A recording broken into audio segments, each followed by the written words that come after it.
எல்லோருக்கும் அன்பான வணக்கத்தை தெரிவிச்சுக்கிறேன்.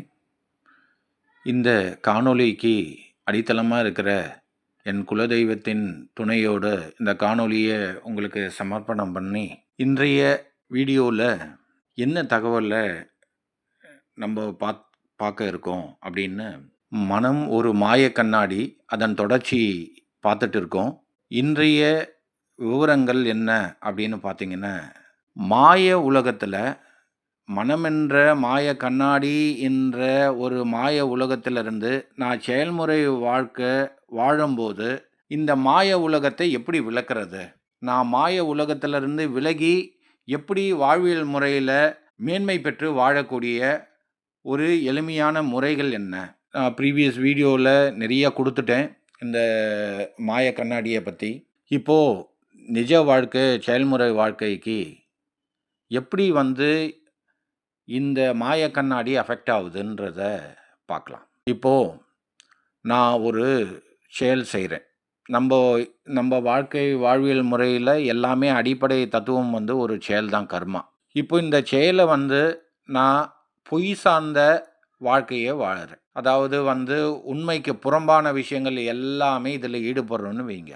ஏற்கனவே மாய கண்ணாடி பல்வேறு முன்னோர்களாலோ, இல்ல பல்வேறு உங்களோட ஆத்மாவின் முன்ன செய்த வினையினால ஏற்பட்ட குண அதிசயங்கள் கடுமையான நிலையில இருக்கு. இப்போ நீங்க அந்த பொய்யான ஒரு விஷயத்த சொல்லி வாழ்க்கை வாழும்போது, அந்த மாய கண்ணாடிய விளக்கக்கூடிய, இல்ல தெளிவு பெறக்கூடிய வாய்ப்பு குறைவா இருக்கும். இந்த பொய்யினால நீங்க ஒவ்வொரு செயலும் செய்யும்போது, அதுக்கு உண்டான பாதிப்பு அடையும். அந்த பாதிப்பு அடையும்போது உங்களோட குணாதிசயங்கள் மாறிக்கிட்டே இருக்கும். நீங்க பொய் சொல்லவோ, பொய்யான ஆக்ஷன் பண்ணவோ, பொய்யான ஒரு ஒரு செயல்ல ஈடுபடும்போது, அந்த குணாதிசயங்கள் திரும்பவும் மாசுபடுறதுக்கு உண்டான வாய்ப்புகள் அதிகமா இருக்கும். அப்போ அழுக்கு அதிகமாக, அதிகமாக என்ன ஆகும்னா, இந்த மாய கண்ணாடி உங்களுக்கு மன உளைச்சலை ஏற்படுத்தக்கூடிய வாய்ப்புகள் அதிகமா இருக்கும். ஏன் இப்படிப்பட்ட வாழ்க்கை? ஏன் இப்படிப்பட்ட நிலை? ஒரு தனக்குள்ள நேசிக்க முடியாத ஒரு நிலை ஏற்படும். தன்னை தானே நேசிக்கக்கூடிய ஒரு நிலையிலிருந்து விலகிக்கிட்டே இருப்பீங்க. இந்த பொய் பொய்யுக்கு உண்டான ஆக்ஷன்னு, பொய்யுக்கான செயல்ல நீங்க செய்ய, செய்ய, செய்ய என்ன ஆகும்னா, இந்த மனசு ஏன்டா வாழ்க்கை வாழுறோம்? ஏன் நெகட்டிவ் ஆஸ்பெக்ட்ல போயிட்டே இருக்கும். இது ஒரு போர்ஷன்ல நிறுத்திக்கலாம். அடுத்தது மெய் சார்ந்த விஷயத்துக்கு, உண்மை சார்ந்த விஷயத்துக்கு வருவோம். இந்த உண்மை தன்மையில நீங்க வாழ்வியல் முறையில வாழ, வாழ, வாழ ஏற்கனவே நீங்க வச்சுட்டு இருந்த அந்த குண அதிசயங்கள், அழுக்கு, மாசு எல்லாமே என்ன ஆகும்னா, அந்த புரிதலோட, தெளிவோட இந்த குண அதிசயங்கள் எல்லாம் மாறும். அப்போ மெய்த்தன்மையோட, உண்மை தன்மையோட நீங்க ஒவ்வொரு செயலும், ஒவ்வொரு கர்மா செயல்ல ஈடுபடும்போது, உங்க மாய கண்ணாடி தூய்மையாகக்கூடிய வாய்ப்புகள் பிரகாசமா இருக்கும். அப்ப பிரகாசம் இருக்கும்போது உங்களுக்கு ஒரு மன அமைதி கிடைக்கும். மன திருப்தி கிடைக்கும்.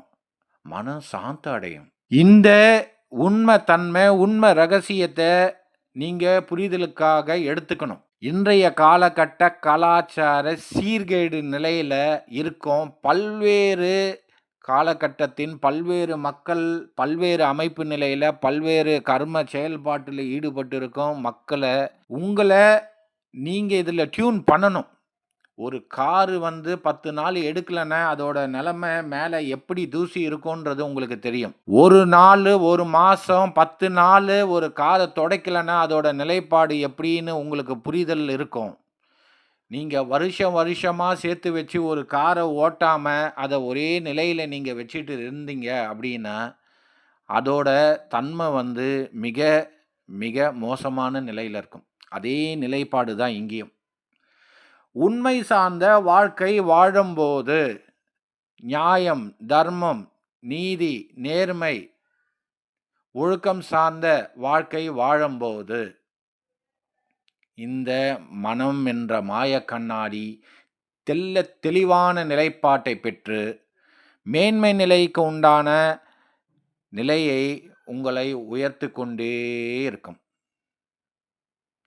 இந்த நிலைய நீங்க புரிஞ்சுக்கிட்டு, உண்மை நிலையில வாழ்க்கை வாழணும், உண்மையா இருக்கணுன்ற ஒரு தத்துவ நிலைக்கும், மன என்ற மாய கண்ணாடிக்கும் உண்ட ரிலேஷன்ஷிப்புக்கும், குணாதிசய குணாதிசயங்கள் என்ற ஒரு விஷயத்துக்கும் எப்படி வந்து இணைந்து செயல்படுது, இன்டர் கனெக்ஷனா எப்படி செயல்படுதுன்ற ஒரு உண்மைய ரகசியத்த உங்ககிட்ட சொல்லியிருக்கேன். நன்றி, வணக்கம்.